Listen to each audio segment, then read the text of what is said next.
નમો દ્વૈ સૌર્યંતામ નમો દ્વૈ સૌર્યદામ નમો દ્વૈ સૌર્યામ નમો દ્વૈ સૌર્યામ નમો દ્વૈ સૌત્રિકાળવતી સાવનમ ઓંકારમિંદુ સંયુક્ત નિત્યમ ધ્યાયંતિ યોગિન કામદમોક્ષદો ચૈવ ઓંકારાય નમો નમઃ મંગલમ ભગવાન મંગલમ કુટુંબિ મંગલમ કુંકુંડાર્યો જૈન્દ્રમોષ મંગલમ નમઃ સમય સાધાય સ્વાનુભૂત્યા ચકાસ્તે ચિત્તવાય ભવાય સર્વમાં પંચાસ્તિકાય ભગવાન કુંકુંદાચાર્ય રચિત પંચાસ્તિકાય તથા ભગવાન અમૃતચંદ્રાચાર્ય રચિત પંચાસ્તિકાયની ટીકા સમય વ્યાખ્યા એનો સ્વાધ્યાય ચાલે છે. એમાં 46મી ગાથાનો સ્વાધ્યાય કરી રહ્યા છીએ. આ ગાથા ઉપર પૂજ્ય ગુરુદેવ કાંજી સ્વામીએ ઘણો વિસ્તાર કર્યો છે અને ઘણો વિસ્તાર કરવાનું પ્રયોજન એ છે કે આત્મા પોતાના દ્રવ્ય ગુણ પર્યાયથી જુદો નથી, પણ બીજા અન્ય પદાર્થોથી જુદો છે. એટલે ભેદ અને અભેદની સાચી સમ્યક વાત ગુરુદેવે આમાંથી સમજાવી છે. કેમ કે જ્યાં સુધી એ વાતને નહીં સમજે ત્યાં સુધી જીવને ભેદ જ્ઞાન કેવી રીતે થશે? એટલે આ ગાથામાંથી ગુરુદેવે ઘણી પ્રયોજનભૂત વાત સમજાવી છે. મૂળ ગાથામાં કુંકુંદાચાર્ય ભગવાને તો એ વાત લીધી કે આ વ્યપદેશો, સંસ્થાનો, સંખ્યાઓ અને વિષયો એ ઘણા હોય છે અને એ હોય છે તો એમ ન માની લેવું કે દ્રવ્ય ગુણોના અન્યપણામાં હોય, એટલે કે એ અન્યપણામાં જ હોય એમ ન માની લેવું. એ દ્રવ્ય ગુણોના અન્યપણામાં તેમજ અનન્યપણામાં પણ હોઈ શકે છે. એટલે દ્રવ્ય ગુણનું અન્યપણું અને અનન્યપણું પણ ગુરુદેવે બહુ સરસ રીતે સમજાયું. વળી એક વાત બહુ મહત્વની એ કરી કે જે જુદા જુદા દ્રવ્યને વિશે એ કારક હોય કે વિભક્તિ હોય તો એ બધું ભેદરૂપ છે અને એ વ્યવહાર છે. એ બધો વ્યવહાર છે. એટલે એવા કથન એ વ્યવહાર નયથી કરેલા કથન છે, એ વ્યવહાર નયથી કહેલું છે. એ વિસ્તાર થયો છે તો બધો વ્યવહાર નયથી છે. ભેદ છે ત્યાં બધો વ્યવહાર છે. એટલે કારકો હોય કે વિભક્તિ હોય, જેનો પણ વ્યપદેશ થયો, જેનો પણ વિસ્તાર થયો છે તો એ બધું એ રીતે છે. પછી સંસ્થાનો માટે અને સંખ્યાઓ માટે અને વિષયો માટે. વિષયો એટલે અહીંયા એનો અર્થ થાય છે આધાર. તો એ બધા માટે પણ એમ જ છે કે જ્યાં ભેદથી કહેવામાં આવ્યું છે એ બધો વ્યવહાર છે અને જે અભેદથી કહેવામાં આવ્યું છે એ સત્ય છે. આ ગાથા, એનો અન્વયાર, ટીકા અને પૂજ્ય ગુરુદેવ કાંજી સ્વામીના પ્રવચનમાંથી ઘણા અંશો આપણે કર્યા છે.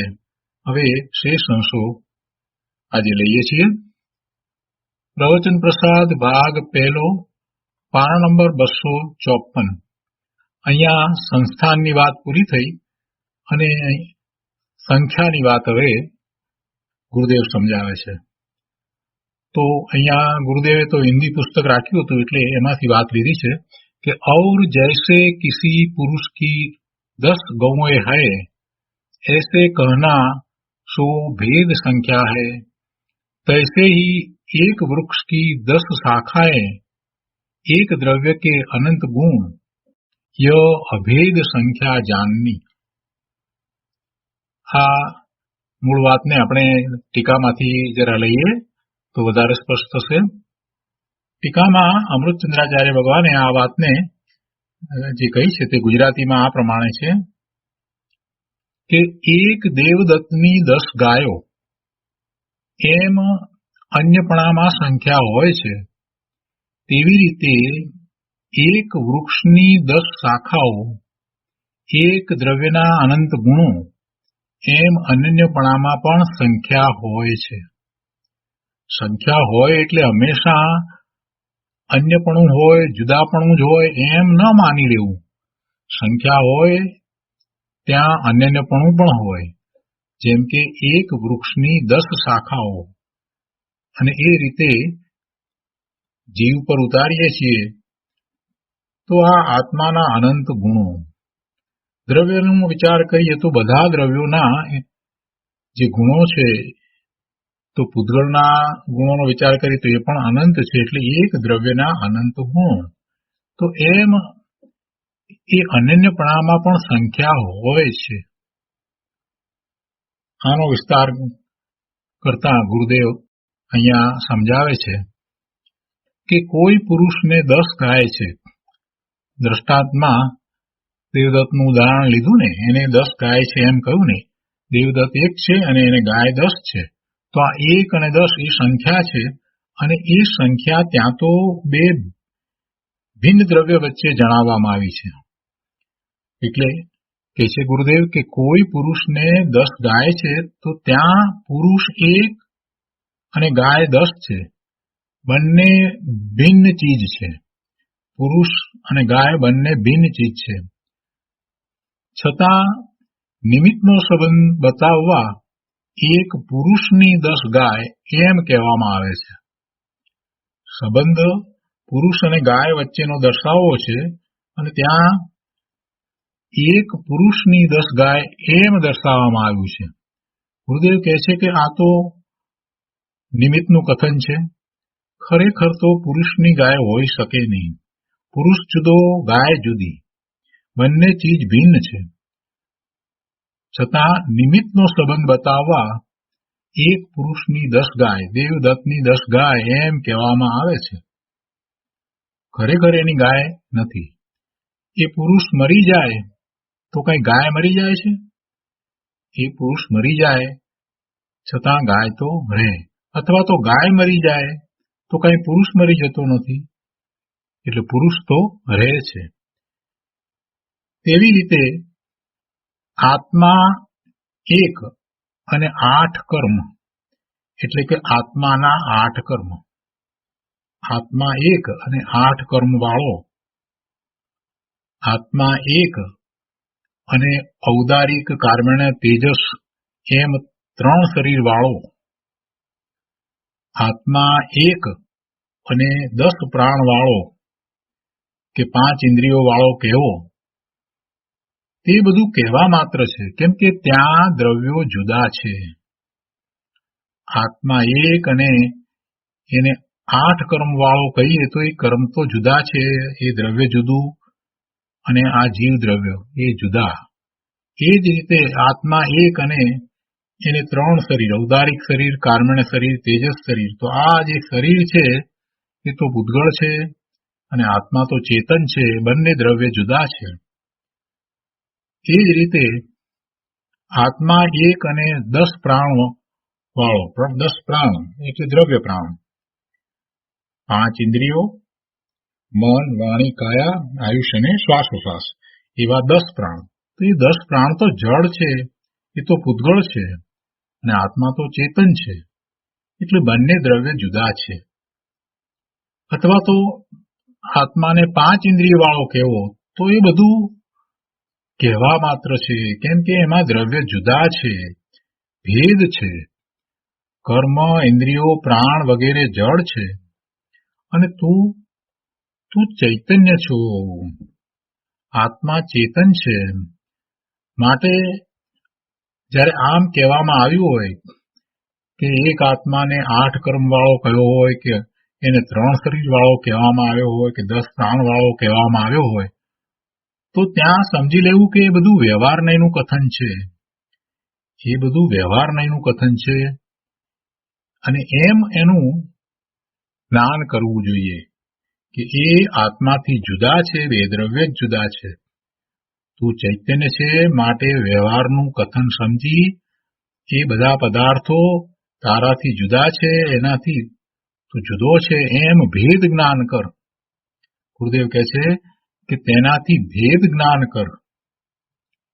આગળ કહે છે કે આ માણસને 10 દીકરા દીકરી છે, ચક્રવર્તીને 96,000 સ્ત્રી વાળો કહેવો, તો એ બધું ઉપચાર માત્ર છે. કેમ કે બંને જુદી ચીજો છે. એમાં ભેદ છે અને બધી રીતે ભેદ છે.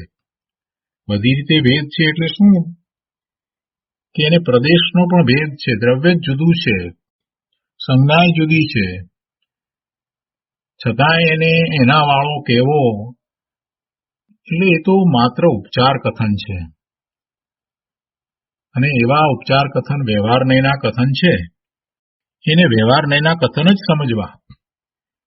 એની વચ્ચે ભેદ છે તો ભેદ જ સમજવો, અને એવો ભેદ પોતાને માટે પણ હોય. આ જીવને આપણે એમ કહીએ કે આ છે તે 2 દીકરા દીકરી વાળો છે, અને પેલો એમ માને કે હા હું 2 દીકરા દીકરી વાળો છું.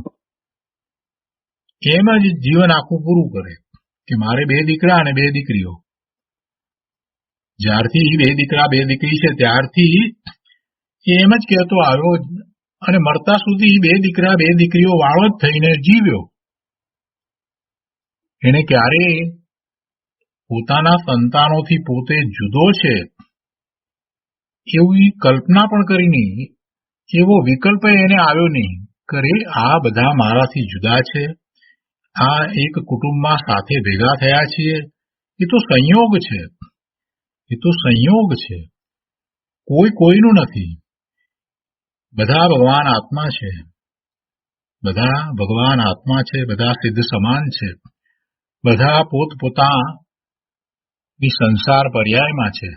સંસાર પર્યાય એટલે કે પોતાના પુણ્ય અને પાપ ના ઉદય સહિત એ રહ્યા છે, અને સાથે છે કેમ કે કેટલાક પુણ્યો એ પ્રકારના હતા એટલે સાથે થઈ ગયા. પણ તેથી શું, બધા આત્મા તો સરખા છે, બધા આત્મા એ ભગવાન આત્મા છે. અહીંયા પર્યાયમાં કોઈ આગળ પાછળ આવ્યા તેથી શું, છે તો બધા ભગવાન આત્મા ને. આવો વિચાર એને ક્યારેય આવતો નથી. એને તો એમ જ માન્યું છે કે આ મારો મોટો દીકરો, આ મારી મોટી દીકરી, આ મારો નાનો દીકરો, આ મારી નાની દીકરી, અને એમાંય પાછો એ ભેદ પાડે કે આ પેલો મોટો ને આ નાનો, પેલાની સમજ વધારે ને આની સમજ ઓછી. જીવન પર્યંત એને આવા ભેદ સાથે જ રાગ દ્વેષ કર્યા.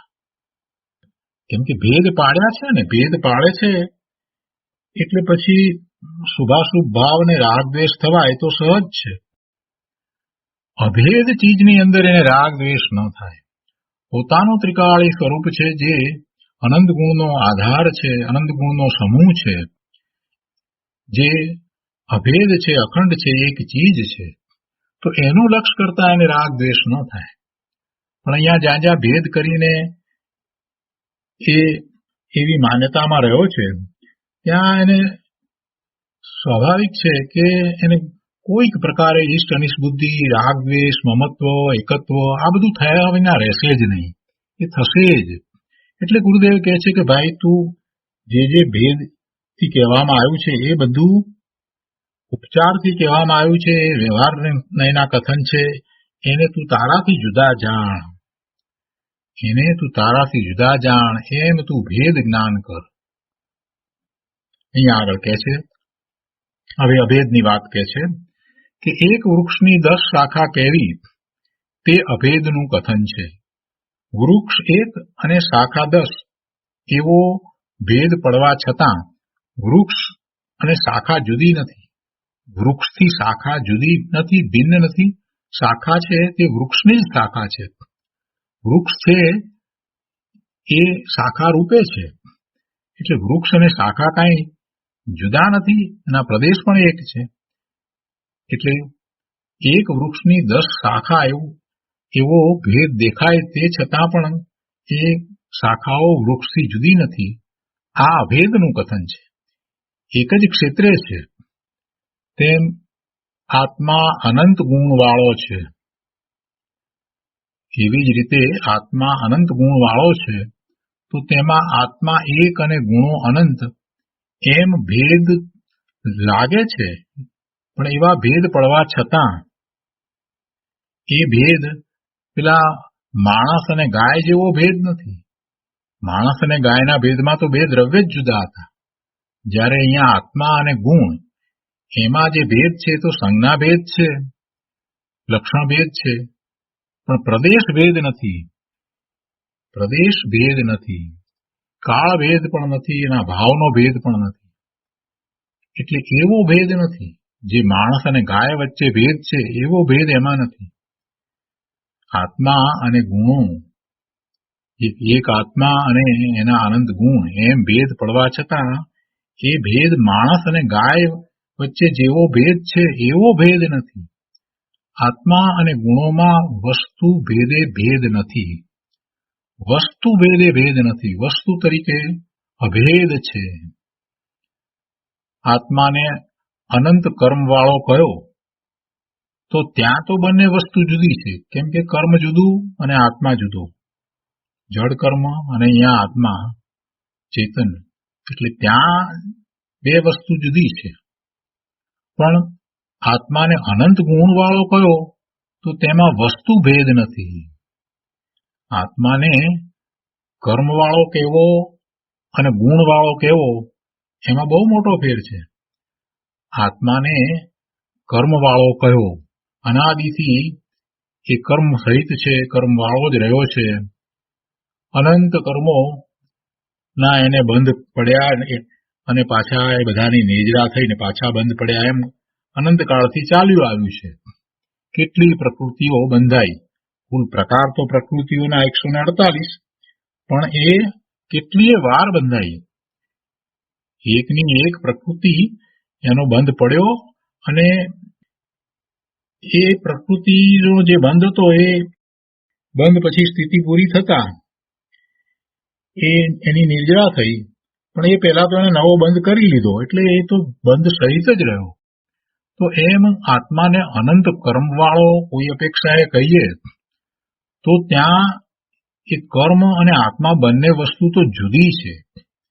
પણ આત્માને અનંત ગુણવાળો કયો તો એમાં વસ્તુ ભેદ નથી.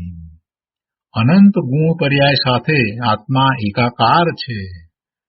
ભલે ને એ નિગોદની પર્યાયમાં હતો, એકેન્દ્રિયમાં હતો, બે ઇન્દ્રિયથી માંડીને પંચેન્દ્રિયમાં હતો, સન્નિહિત થયો, ગમે તે થયો, પણ એ એના અનંત ગુણથી ક્યારેય જુદો પડ્યો નથી. અનંત ગુણ સાથે એ એકાકાર છે.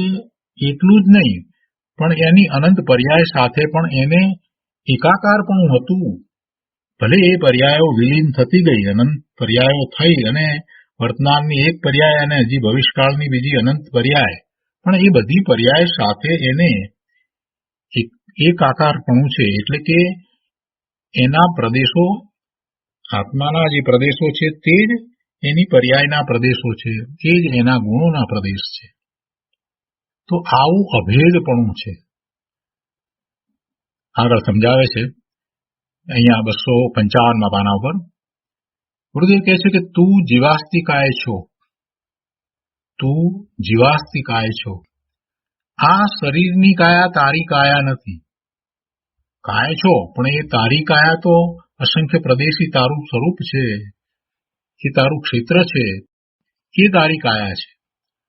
આ શરીરની કાયા તારી કાયા નથી. અસંખ્ય પ્રદેશીપણું તે તારી કાયા છે. તેમાં તારા ગુણ પર્યાય રહેલા છે. તેમાં તારા બધા ગુણ, અનંત ગુણ તો અનંત ગુણ એમાં રહેલા છે, અને એમાં સમય સમયની પર્યાય રહી છે. એક સમયમાં એક, પણ એવી અનંત પર્યાયો એ જ પ્રદેશે હતી. પૂર્વે પણ હતી, એક સાથે નહીં, એક સમયમાં એક. એ જે પર્યાય થઈ એ આત્માના અસંખ્ય પ્રદેશોમાં થઈ. કોઈ પ્રદેશમાં થઈ ને કોઈ પ્રદેશમાં ન થઈ એમ નહીં. પર્યાય છે તે આત્માના અસંખ્ય પ્રદેશની છે. એટલે એવી તારી પર્યાય પણ એ અસંખ્ય પ્રદેશમાં થઈ. તો કે છે કે અસંખ્ય પ્રદેશીપણું તે તારી કાયા છે. તેમાં તારા ગુણ પર્યાય રહેલા છે. આત્મા એક અને તેને અસંખ્ય પ્રદેશ. આત્મા એક અને તેના ગુણો અનંત. આત્મા એક અને તેની પર્યાયો અનંત. આત્માને તેની જ્ઞાન દશાઓ એમ ભેદ પડે છે. ગુણ ગુણી ભેદ હોવા છતાં પર પદાર્થની સાથેના જેવો ભેદ નથી. આ બધા ભેદરૂપ કથન જે કયા, આત્મા એક અને ગુણો અનંત, આત્મા એક અને પર્યાયો અનંત, અથવા તો આત્મા અને એની જે દશા, જ્ઞાનની દશાઓ, એના ભેદ, આ બધા ભેદ છે છતાં પણ, ગુણ ગુણીનો ભેદ હોવા છતાં પણ એને પર પદાર્થની સાથે જેવો ભેદ છે એવો ભેદ નથી. એ આ બધા સાથે તો એકાકાર છે, ગુણ ગુણી એકાકાર છે. આમ પરથી ભેદ જ્ઞાન કરાવે છે અને પોતાના ગુણ ગુણીની અભેદતા કરાવે છે. જ્યારે એને આ રીતે સમજાય છે તો એને નિર્ણય થાય છે કે બીજા પદાર્થો મારાથી જે રીતે જુદા છે એ રીતે કઈ મારા ગુણો કે પર્યાય જુદા નથી. હું એનો આધાર છું અને આટલા ગુણ, અનંત ગુણ, એ બધાનું આવું પરિણમન કે જેનો આધાર હું છું, તો એવા આધારને એટલે મને પછી બીજા શેની જરૂર પડે? મને શેની ખોટ છે? મારામાં હવે શું ઉણપ બાકી રહી? જે અનંત ગુણો છે એ મારામાં જ રહ્યા છે, માત્ર મારામાં અને મારામાં જ રહ્યા છે. મારા ગુણો બીજામાં કોઈમાં છે જ નહીં, બીજા કોઈના આધારે પણ નથી. એ મારી સાથે અભેદ છે, તો એનો લાભ પણ મને જ મળે છે, બીજા કોઈને મળતોય નથી. આવો જેવો વિચાર કરે તો એને ખ્યાલ આવે કે હો, મારે ક્યાં કોઈની જરૂર છે? મારા અનંત ગુણો બીજે ક્યાંય પહોંચતા નથી, બીજામાં વ્યાપતા નથી, એ મારાથી જુદા નથી, મારી સાથે જ રહ્યા છે, મારાથી અભેદ છે. એટલે બીજા સાથે એ રહ્યા જ નથી. બીજામાં મારા ગુણો નથી, બીજામાં એના ગુણ, મારામાં મારા ગુણ અને બીજામાં તેના ગુણ.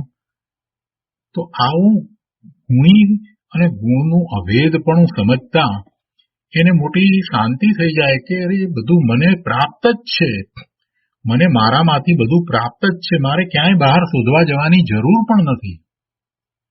અને જો આમ વિચાર કરે છે તો એને પરમાં પછી રસ રૂચિ રહેતા નથી. સહજ રીતે જ્ઞાન સહિતનો એને વૈરાગ્ય થાય છે. જગતના પદાર્થો પ્રત્યે સહજ રીતે ઉદાસીનતાનો ભાવ એને પ્રગટ થાય છે. જ્યારે એ આવું ભેદ જ્ઞાન કરે છે, પરથી આવું ભેદ જ્ઞાન કરે છે, તો એને સહજ રીતે એવો વૈરાગ્ય થાય છે અને એની દ્રષ્ટિ સ્વરૂપ તરફ વળી જાય છે. અહીંયા ગુરુદેવ કહે છે કે આ જીવે આટલા જીવોની દયા પાળી એમ કથન આવે, તેમાં જીવ પરની દયા પાળી શકતો નથી, પણ પરનો સંબંધ બતાવવા કહ્યું છે. આ જીવે આટલા રૂપિયા વાપર્યા તો એમાં જીવ રૂપિયા વાપરી શકતો નથી, પણ એ નિમિત્તનું કથન છે એમ સમજવું. આત્માએ પોતાની જ્ઞાન દર્શનરૂપ મૂડીમાં એકાગ્ર થઈ નિર્મળ પર્યાય કાઢી આત્માએ પોતાના જ્ઞાન ગુણનો વેપાર કર્યો. આત્મા અને જ્ઞાન ગુણ એમ ભેદ પડ્યો, છતાં તે વેપાર અસંખ્ય પ્રદેશમાં થઈ રહ્યો છે. આત્માએ હીરાનો વેપાર કર્યો તો તે તેના પ્રદેશમાં નથી, એટલે એ વેપારને એને ખરેખર કર્યો નથી. એ વાત ખોટી છે, એટલે ઉપચાર છે. પણ પોતાના અસંખ્ય પ્રદેશમાં રાગનો વેપાર કર્યો એમ કહીએ તો એ બરાબર છે, કેમ કે રાગ એના પ્રદેશમાં થયો. બહુ સરસ વાત ગુરુદેવે સમજાવી, જુદા જુદા ઉદાહરણ દ્વારા સમજાવી. એને ફરી એકવાર આપણે સમજીએ. શું કહે છે ગુરુદેવ? કે આ જીવે આટલા જીવોની દયા પાળી. હવે જેટલા જીવોની દયા પાળી, તો એ દયા પાળી એ જીવો તો આ જીવથી જુદા ને, આ જીવથી જુદા ને, તો એના કાર્યો જીવ કરે કેવી રીતે? જેની દયા પાળી છે એ જીવને પોતાનું પુણ્ય હશે, એ જીવને પોતાનું પુણ્ય હશે એટલે એનું જીવન રહ્યું. તે કાંઈ એને બચાવ્યો છે એમ તો નથી. એનું જેટલું આયુષ હોય ત્યાં સુધી એ રહે છે. ખરેખર તો એની જેટલી યોગ્યતા છે તેટલી યોગ્યતા સુધી, એટલો કાળ સુધી એ જે તે શરીર સાથે રહ્યો છે, જે શરીર સાથે રહ્યો છે તે શરીર સાથે રહ્યો છે. એમાં આ જીવ વળી એની દયા પાળે અને અભયદાન આપે, એને જીવાડે ને બચાવે ને આવું બધું ક્યાંથી લાવ્યું ભાઈ? ગુરુદેવ કહે છે કે ખરેખર તો જીવ બીજાની દયા પાળી શકતો નથી. પેલો જીવ જે છે એ પોતે પોતાના પુણ્યને કારણે એ જે શરીર સાથે રહ્યો છે એ શરીર સાથે રહે છે, એટલે જેટલો એને આયુષ્યનો બંધ છે ત્યાં સુધી એ તે શરીર સાથે રહે છે, એટલે એટલા સમયની એની યોગ્યતા છે. એટલે એને તે જીવાડ્યો, બચાવ્યો, એને મરતો અટકાવ્યો, એને મરવા ન દીધો, વગેરે વગેરે તું જે માને છે ને તેની દયા પાળી, તો એ વાત તો ખરેખર છે જ નહીં.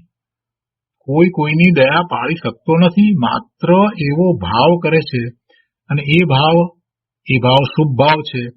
એ ભાવ કઈ શુદ્ધ ભાવ નથી, એ શુભ ભાવ છે. એ પુણ્યબંધનું કારણ છે. પુણ્યબંધનું કારણ છે એટલે કે ભવના ભ્રમણનું કારણ છે. વાસ્તવમાં જો દયા પાળવી જ હોય તો જીવ પોતે પોતાની દયા પાળી શકે છે. કેવી દયા પાળે પોતાની? કે પોતે વિભાવ ભાવે પરિણમે છે તો પોતાના સ્વભાવ ભાવનો ઘાત થાય છે. પોતાના સ્વભાવ ભાવનો ઘાત જે થાય છે એ ઘાતને એ અટકાવી શકે. પોતે વિભાવ ભાવે ન પરિણમે તો પોતાના સ્વભાવ ભાવનો ઘાત ન થાય એવી પોતાની સ્વદયા જીવ પાળી શકે છે. અને આ વાત તો ઘણા શાસ્ત્રોમાં આવી, ગુરુદેવે ઘણી વાર સમજાવી છે. નિયમસારમાં પણ આ વાત આવી, સમાધિ તંત્રમાં પણ આ વાત આવી. અહીંયા તો આ વ્યવહાર નયના કથન છે, અને ચરણાનુયોગના ગ્રંથમાં ઉપદેશ પ્રદાન કથન કરવામાં આવ્યા હોય તો એમાં એમ કહેવામાં આવે કે 6 કાયના જીવની દયા પાળજે, પણ એમાં બધું એ વ્યવહાર નયનું કથન છે. 6 કાયના જીવ, એ જીવ કઈ 6 કાયના નથી. જીવ જીવ છે અને એ એની કાયા છે, એ એનાથી જુદી છે. વળી એની દયા બીજો અન્ય જીવ પાળી શકતો નથી. પણ એ બધા વ્યવહાર નયના કથન છે. જ્યારે જીવ સાધક દશામાં છે, મોક્ષ માર્ગમાં છે, તો એને એવા શુભભાવ આવે છે. એ વાત ચરણાનુયોગના ગ્રંથમાં આચાર્ય ભગવાન આપણને કરે છે. એટલે કે આવા 12 વ્રત હોય છે, અહિંસાનું વ્રત વગેરે જે હોય છે, તો એ બધા શુભભાવ રૂપ વ્રત સાધક જીવને હોય છે. ક્યારે હોય છે? કે જેણે શુદ્ધ ભાવનો અનુભવ કર્યો છે, સમ્યક્ત્વ પ્રગટ કર્યું છે, અને એ પોતે પોતાના સ્વરૂપમાં એકાગ્રતા સ્થિરતા કરીને રહ્યો નથી અને બહારમાં આવ્યો છે, તો એને એવા વ્રત તપ આદિના શુભભાવ હોય છે. એટલે એમાં આ અહિંસાની વાત પણ આવે અને જીવદયાની વાત પણ આવે, અભયદાનની વાત પણ આવે. પણ એ બધા વ્યવહાર નયના કથન છે. સાચી જીવદયા કોને કહેવાય એ પણ એને સમજવું જોઈએ. તો આવા વ્યવહાર નયના કથન છે. એટલે ગુરુદેવ કહે છે કે ભાઈ તું ત્યાં જેમ છે તેમ વસ્તુને સમજ. આ જીવે આટલા જીવોની દયા પાળી એમ કથનમાં આવે તો તેમાં ખરેખર આ જીવ પરની દયા પાળી શકતો નથી. પણ પર સાથેનો એનો સંબંધ ત્યાં બતાવ્યો છે. પરનો સંબંધ બતાવવા માટે નિમિત્તના કથન છે.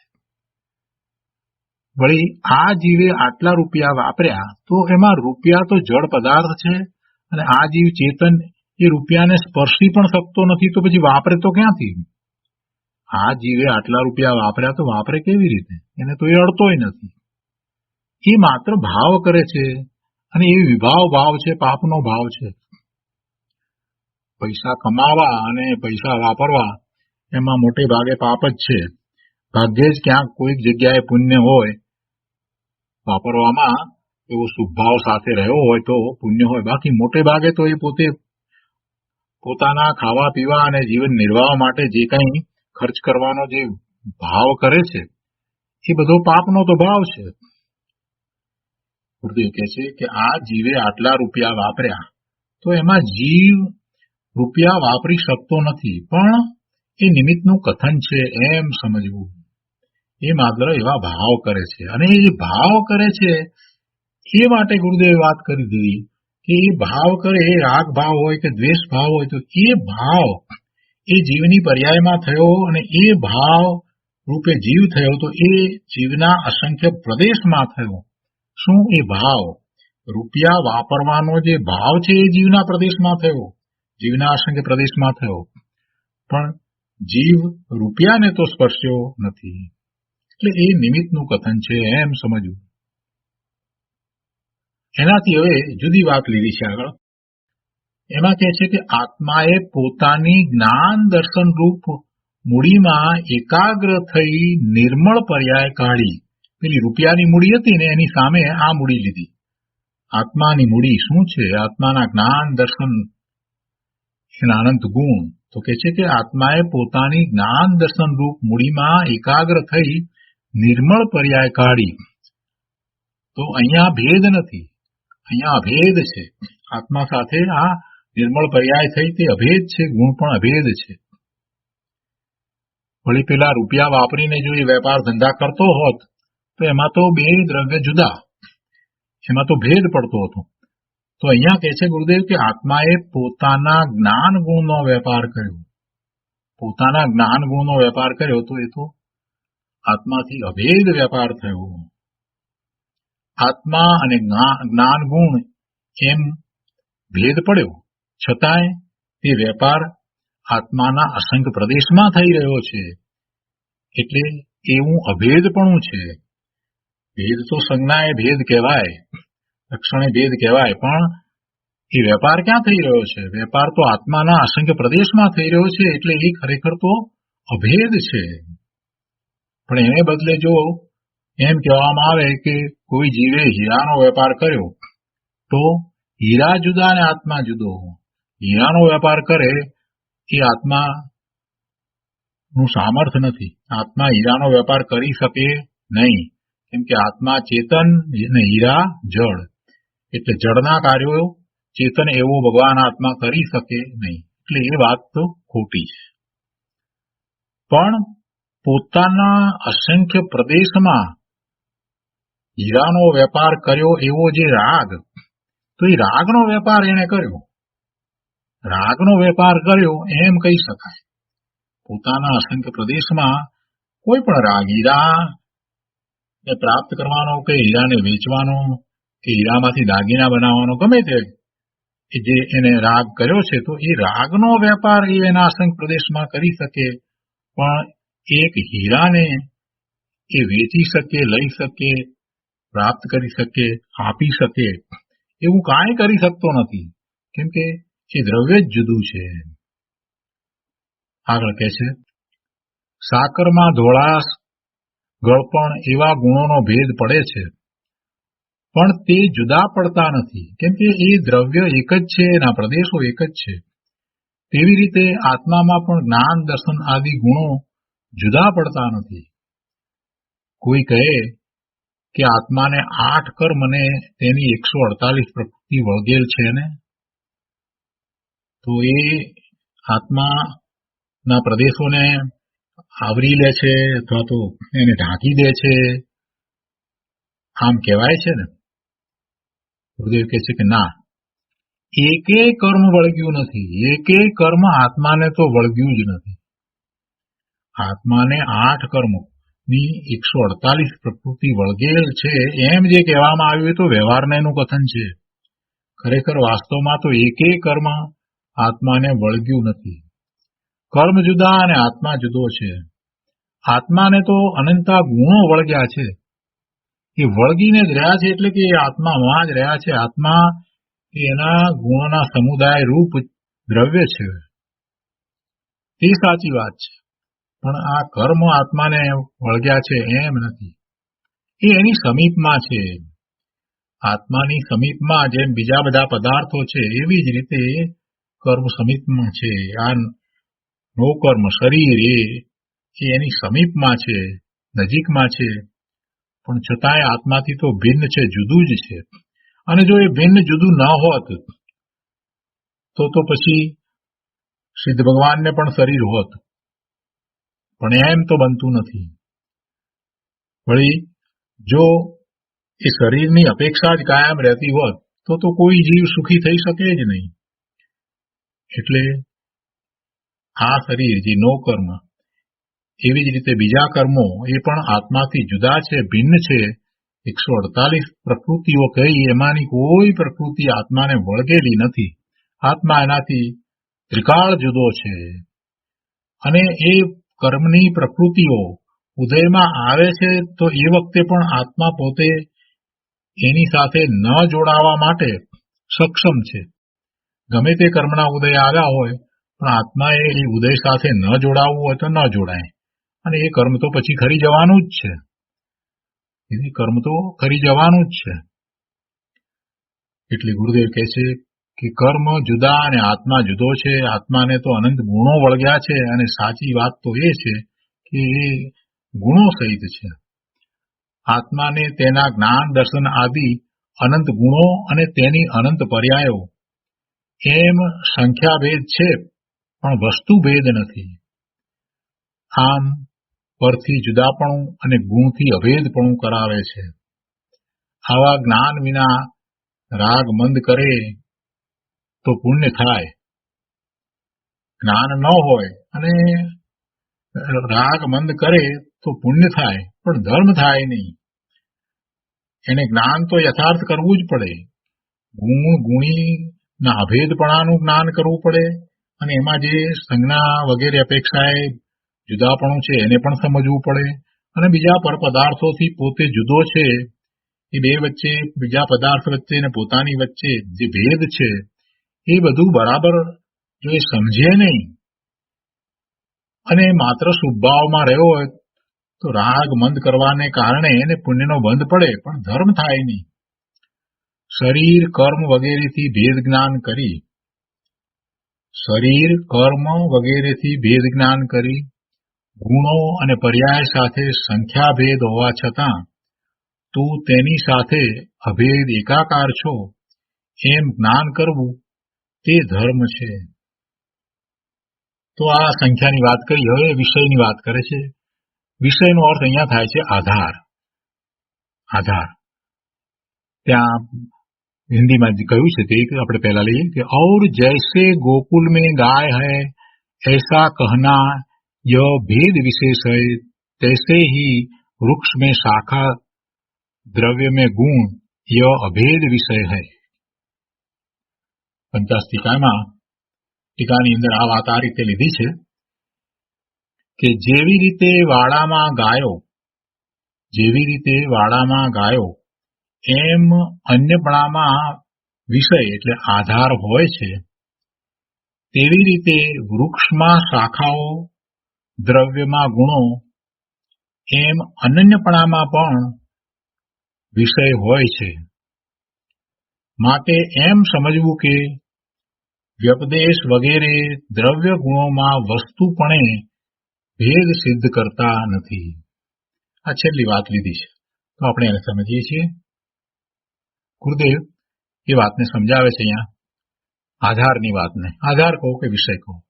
શું કહે છે કે ગોકુળમાં ગાય છે, વાડામાં ગાય છે, તો વાડો જુદો અને ગાય જુદી, ગોકુળ જુદું ને ગાય જુદી, એટલે એ તો ભેદનું કથન છે. ગાય મરી જાય અને એ વાડો એ તો ત્યાંનો ત્યાં જ રહે છે. વળી કહે છે બંગલાના આધારે માણસ, તે ભેદનું કથન છે.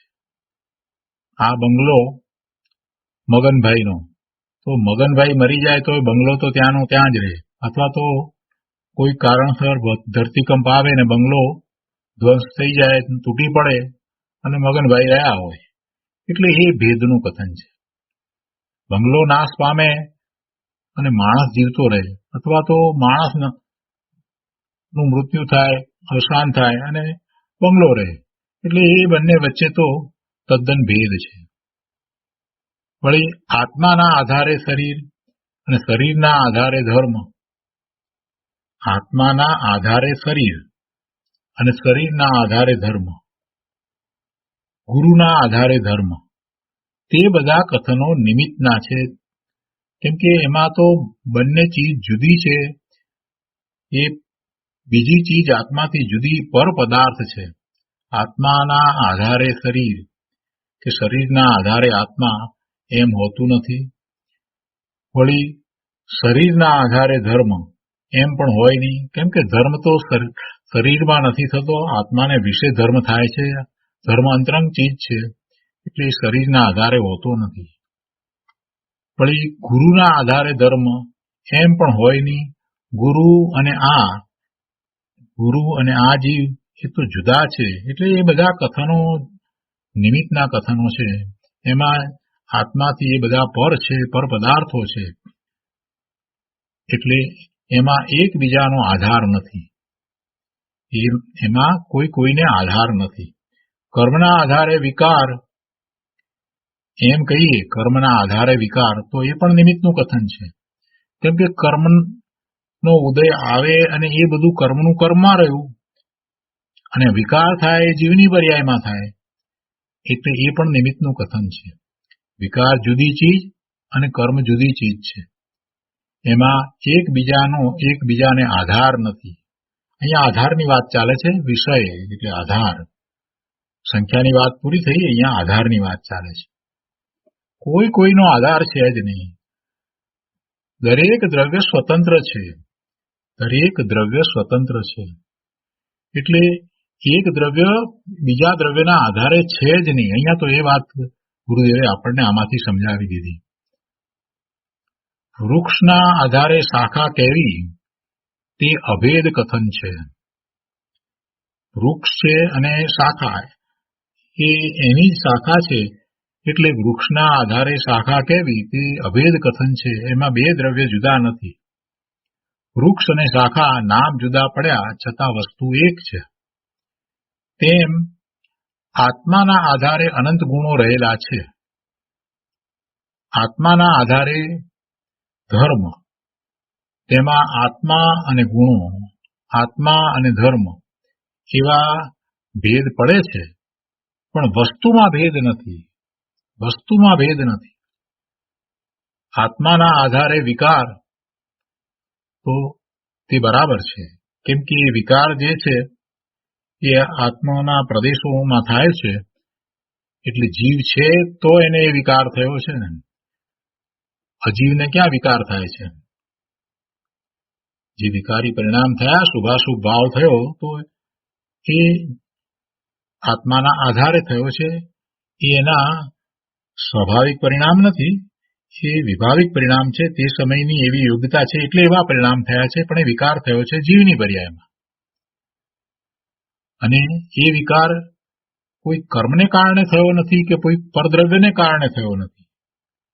આત્માના આધારે વિકાર, તો તે બરાબર છે. કેમ કે કર્મ તથા પરને લીધે વિકાર નથી. કર્મ વિકાર કરાવતું નથી. કર્મ વિકાર કરાવતું નથી. કર્મને કારણે કોઈ પણ સંયોગ હોય તો એ સંયોગ એને વિકાર કરવા માટે પ્રેરણા આપે છે, દબાણ કરે છે, એમ તો કઈ છે નહીં. કર્મના ઉદય કર્મમાં રહ્યા, એનું લક્ષ કરવું કે ન કરવું એ કરવા માટે જીવ સ્વતંત્ર છે. તું કરે તો થાય. તું એવું પરનું લક્ષ કરે અને વિકાર કરે તો થાય છે. પણ કોઈ એને વિકાર કરાવે છે, કર્મ વિકાર કરાવે છે, એમ નથી.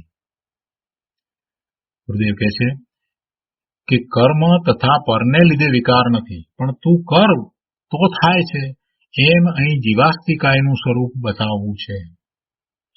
આત્મા તેના દ્રવ્ય ગુણ અને વિકારી કે અવિકારી પર્યાય અસંખ્ય પ્રદેશમાં રહેલા છે, તેને પ્રદેશ ભેદ નથી. આગળ કહે છે, પર પદાર્થનો તને આધાર નથી. પર પદાર્થનો તને આધાર નથી. અહીંયા તો આધારની વાત ચાલે છે ને, ચોથી વાત ચાલે છે. વ્યપદેશ, સંસ્થાન, સંખ્યા અને વિષય એટલે કે આધાર. તો ગુરુદેવ કહે છે કે પર પદાર્થનો તને આધાર નથી, અથવા તો તું પર પદાર્થને આધાર રૂપ થતો નથી. બીજા અન્ય પદાર્થને તું આધાર રૂપ થતો નથી.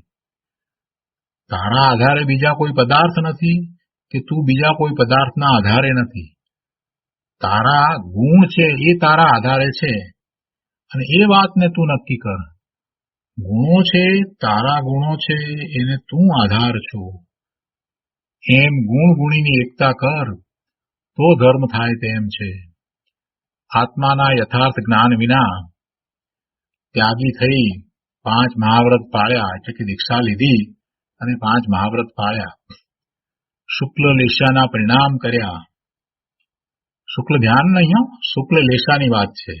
શુક્લ લેશા એવા શુભ ભાવ કર્યા, એટલે શુક્લ લેશા થઈ એવા પરિણામ થયા. શરીરના ખંડ ખંડ થવા છતાં ક્રોધ ન કર્યો, પણ આત્માના ભાન વિના પરથી ધર્મ માનીને સંસારમાં રખડ્યો. કાં તો દેવગુરુ શાસ્ત્રના સ્વરૂપમાં ભૂલ કરી, દેવગુરુ શાસ્ત્રના સ્વરૂપને એ સમજ્યો નહીં, એટલે સાચા દેવગુરુ શાસ્ત્રનો એને નિર્ણય થયો નહીં, એટલે કુદેવ કુગુરુ અને કુશાસ્ત્ર ને સાચા માની અને એવા ભાવે મિથ્યાત્વના ભાવે ઘણો સમય સુધી રહ્યો. કેમ કે કુગુરુ કુદેવ અને કુશાસ્ત્રને માને, તેથી ગૃહિત મિથ્યાત્વ થાય, એટલે તો પછી અનંતાનુબંધી બંધ પડે અને પછી તો ક્યારે એનો પાર આવે. અહીંયા કે છે કે કાં તો દેવગુરુ શાસ્ત્રના સ્વરૂપમાં ભૂલ કરે છે, કાં તો તેને સમજવામાં ભૂલ કરે છે અને પરથી લાભ નુકસાન માની રખડી રહ્યો છે. ગુરુદેવ કહે છે કે એ ગમે તેટલી બાહ્ય ક્રિયા કરે તો પણ તેને ધર્મ થતો નથી. ધર્મ અંતરંગ વસ્તુ છે. ધર્મ કોઈના આશ્રય થતો નથી, પોતાના આશ્રય જ થાય છે. દેવગુરુ શાસ્ત્ર છે એ ધર્મ થવામાં નિમિત્ત કારણ છે, પણ દેવગુરુ શાસ્ત્રના આધારે ધર્મ થતો નથી. ધર્મ તો પોતાના સ્વરૂપના આધારે જ થાય છે. અને એ વાતનું નિરૂપણ એ જીનવાણીમાં આવ્યું. એટલે કે દેવગુરુ શાસ્ત્ર દ્વારા એને આ વાત સમજવાની છે કે સ્વરૂપના આશ્રયે જ ધર્મ થાય છે, પણ એ વાત તો એ સમજ્યો નહીં અને 12મા ને 12મા પરનું લક્ષ કરી અને બાહ્ય ક્રિયામાં એ રાચી રહ્યો, પણ એમાં તો એને કાંઈ ધર્મ થયો નહીં. ગુરુદેવ કહે છે કે બાહ્ય ક્રિયા કરે તો પણ તેને ધર્મ થતો નથી. ગમે તેટલી શુભ ક્રિયા બાહ્યમાં કરે પણ એને ધર્મ થતો નથી. લક્ષ્મીથી, દેવગુરુથી, શરીરથી અજ્ઞાની જીવ ધર્મ માની બેઠો છે. પરને લીધે હું અને મારે લીધે પર એવી માન્યતા કરી બેઠો છે. કર્મને લીધે વિકાર થાય એમ માની બેઠો છે. આ બધો અજ્ઞાન ભાવ છે. આ જ અજ્ઞાન છે. વળી બીજું અજ્ઞાન ક્યાં શોધવા જઈશ ભાઈ? આ જ અજ્ઞાન ભર્યું પડ્યું છે, એને પહેલા દૂર કર.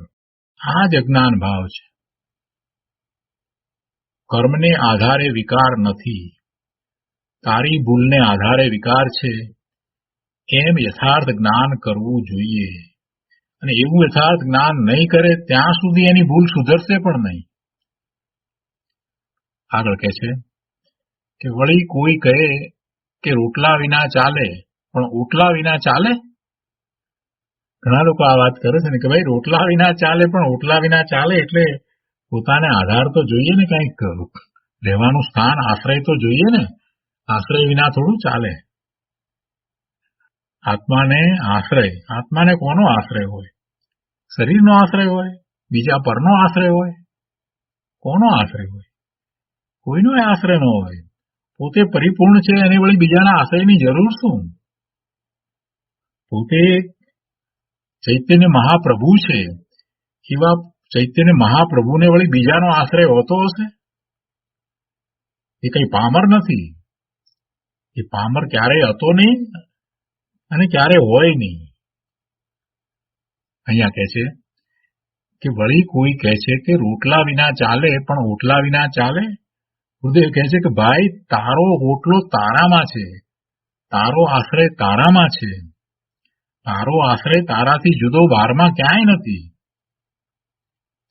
વળી અજ્ઞાની જીવ રૂપિયા તથા અનાજના આધારે જીવતર છે એમ માને છે,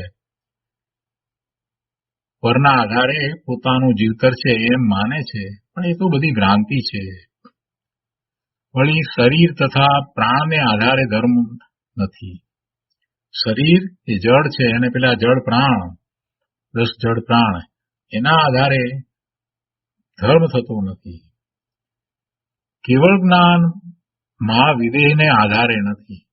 મહાવિદેહ ક્ષેત્રમાં જન્મ થાય તો કેવળ જ્ઞાન થાય, એવું હોતું હશે?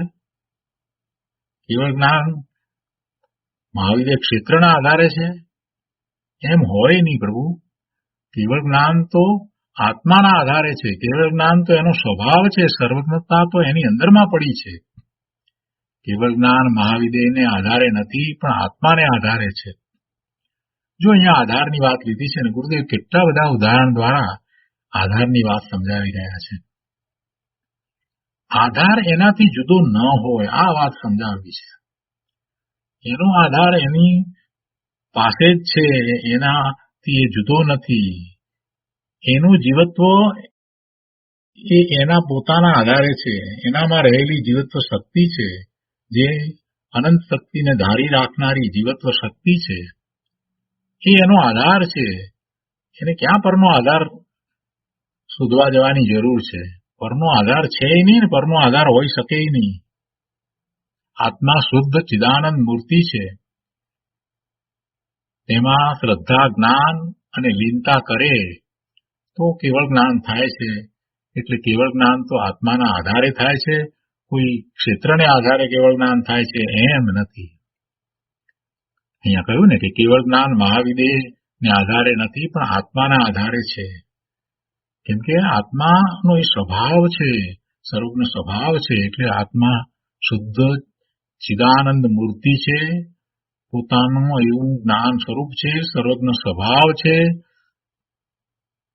અને એવો સ્વભાવ છે તો એની પ્રગટતા થાય છે. એટલે એવા પોતાના શુદ્ધ ચિદાનંદ ની શ્રદ્ધા અને જ્ઞાન કરે, લીનતા કરે અને પછી એમાં જ સ્થિરતા કરે તો કેવળ જ્ઞાન થાય છે. પણ એ વિકાર કરે તો પણ એની પોતાની પર્યાયમાં થાય છે. એટલે એને પણ આત્માનો આધાર છે. વિકાર કરે તો પણ પોતાના આત્માના આધારે થાય છે. એ કર્મના આધારે વિકાર થાય છે એમ નથી. એટલે નકામાનો પોતે વિકાર કરે અને દોષનો ટોપલો કર્મ ઉપર ઢોળી દઈ અને ફરીને વિકાર કર્યા જ કરે તો બહુના ભ્રમણ જ કરશે, બીજું શું કરશે? સાચી વાતને સમજો નહીં અને પોતાને આ શુભાશુભ ભાવ થાય છે એનું કારણ કર્મના ઉદયને માને છે. એટલે પોતે તો જાણ નિર્માલ્ય થઈ ગયો અને એવી માન્યતા કરે છે. એટલે એવી ઊંધી માન્યતાને કારણે એને વિકારી પરિણામ બંધ થશે જ નહીં. એ કર્યા જ કરશે અને ભવના ભ્રમણ થયા જ કરશે.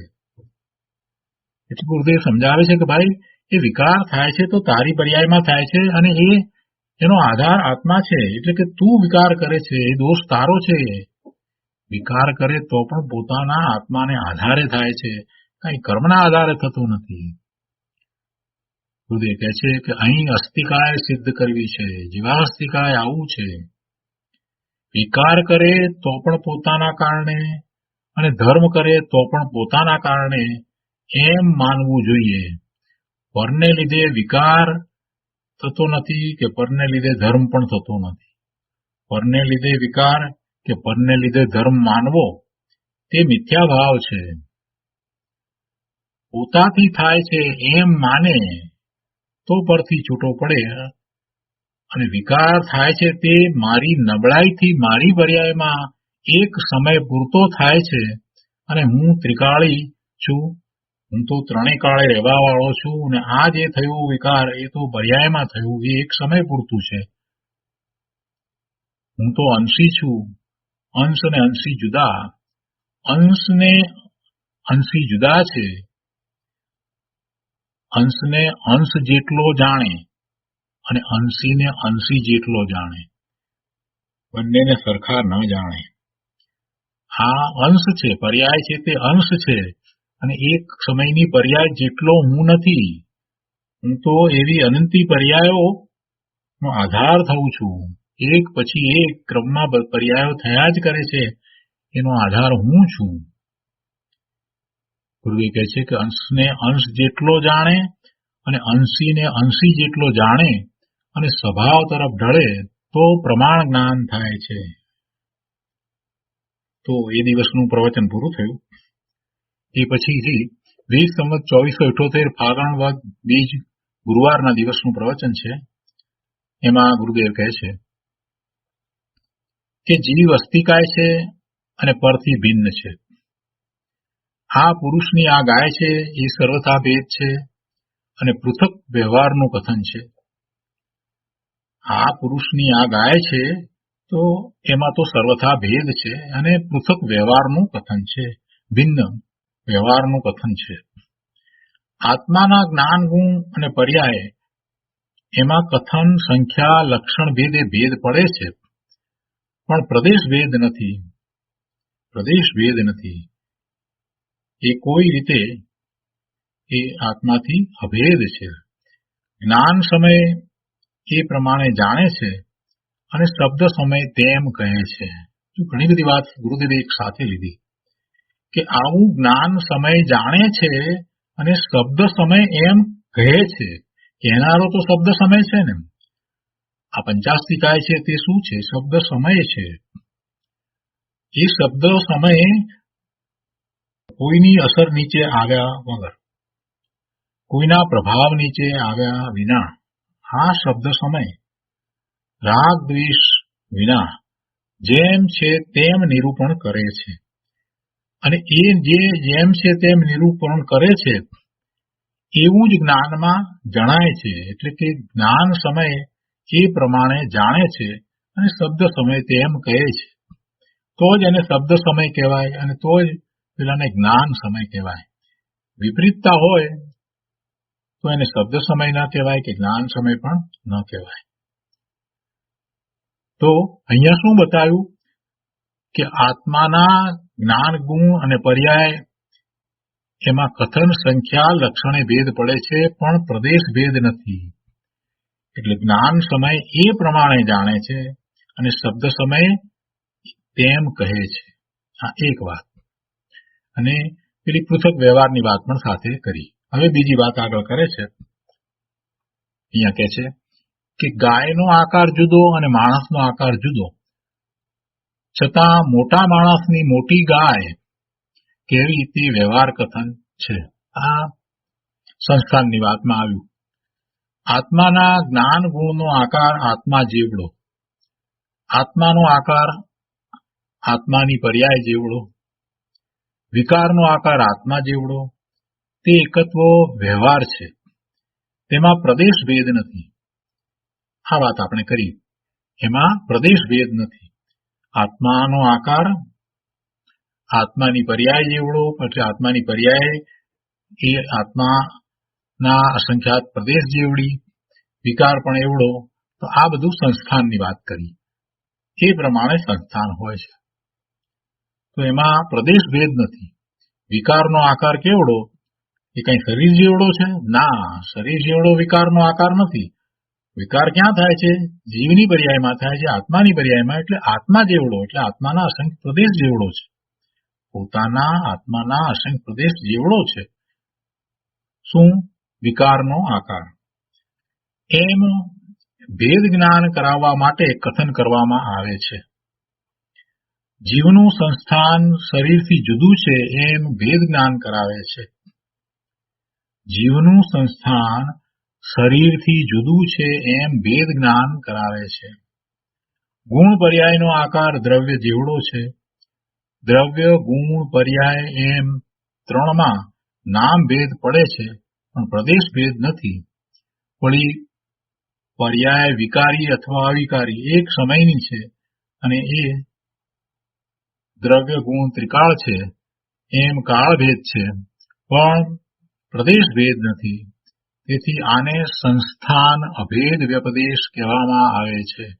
જો વ્યપદેશની, સંસ્થાનની અને ભેદ અને અભેદની વાત ફરીથી ગુરુદેવે અહીંયા ટૂંકમાં સમજાવી છે. કેમ કે બીજા દિવસનું પ્રવચન શરૂ કર્યું છે ને, એટલે એ વાતને ટૂંકમાં સમજાવી છે. એ જ રીતે આગળ થોડી વાત સમજાવી છે અને પછી છેલ્લે પ્રયોજનભૂત વાત સમજાવી છે. તો એ આપણે આવતી વખતે લઈશું. આજનો સ્વાધ્યાય અહીંયા સુધી રાખીએ છીએ. હવે સુખધામ બોલીએ. સુખધામ અનંત સુસંત ચરી દિન રાત રહે તદ જ્ઞાનમયી પ્રકાંતિ અનંત સુધામય